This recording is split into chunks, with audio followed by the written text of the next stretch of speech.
ಇಂದು ನಾಡಿನ ಎಲ್ಲೆಡೆ ಶಿವರಾತ್ರಿಯನ್ನು ಶ್ರದ್ಧಾ ಭಕ್ತಿಗಳಿಂದ ಆಚರಿಸಲಾಗ್ತಾ ಇದೆ.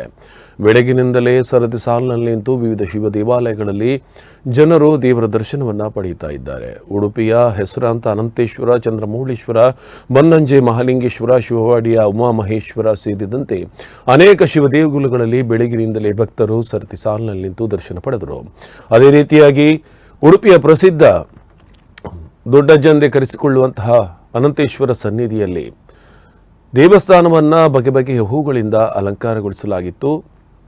ಇಂದು ರಾತ್ರಿ ವಿವಿಧ ಶಿವ ದೇವಾಲಯಗಳಲ್ಲಿ ಭಕ್ತರು ಜಾಗರಣೆಯನ್ನು ಮಾಡಲಿದ್ದಾರೆ. ಶಿವ ಧ್ಯಾನದ ಮೂಲಕ, ಶಿವ ಭಜನೆಯ ಮೂಲಕ ಈ ಶಿವರಾತ್ರಿಯನ್ನು ಆಚರಿಸಲಿದ್ದಾರೆ. ಇನ್ನು ಶಿವಪಾಡಿ ಉಮಾಮಹೇಶ್ವರ ದೇವಸ್ಥಾನದಲ್ಲಿ ಶಿವಪಾಡಿ ಉತ್ಸವ ಅತ್ಯಂತ ವೈಭವದಿಂದ ನಡೆಯುತ್ತಾ ಇದೆ. ಶಿವಪಾಡಿಯ ಈ ವೈಭವದಲ್ಲಿ ಕೈಮಗ್ಗ ನೇಯ್ಗೆ ಪ್ರಾತ್ಯಕ್ಷಿಕೆ, ಅದೇ ರೀತಿಯಾಗಿ ಆಹಾರ ಮೇಳ, ಕೃಷಿ ಮೇಳ, ಹೀಗೆ 10 ಹಲವು ವೈವಿಧ್ಯಮಯ ಕಾರ್ಯಕ್ರಮಗಳನ್ನು ಆಯೋಜಿಸಲಾಗಿದೆ. ಇನ್ನು ಇತ್ತೀಚೆಗೆ ನಡೆದಂಥ ಶಿವಪಾಡಿ ಉತ್ಸವದ ಉದ್ಘಾಟನಾ ಕಾರ್ಯಕ್ರಮವು ಕೂಡ ಅತ್ಯಂತ ವಿಭಿನ್ನವಾಗಿತ್ತು.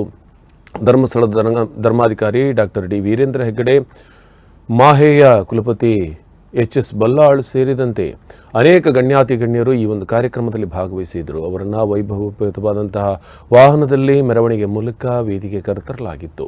ಇನ್ನು ಬಗೆ ಬಗೆಯ ಬಣ್ಣದ ಕಲ್ಲಂಗಡಿ ಹಣ್ಣುಗಳು, ಅದೇ ರೀತಿಯಾಗಿ ರೈಸವಾದಂತಹ ಕಬ್ಬಿನ ಜ್ಯೂಸ್ ಹಾಗೂ ಬಟ್ ಆ್ಯಂಡ್ ಬಟ್ ಇವರ ಅನೇಕ ಮಳಿಗೆಗಳು ಸೇರಿದಂತೆ ಜನರನ್ನು ನಿತ್ಯವೂ ಆಕರ್ಷಿಸ್ತಾ ಇದೆ.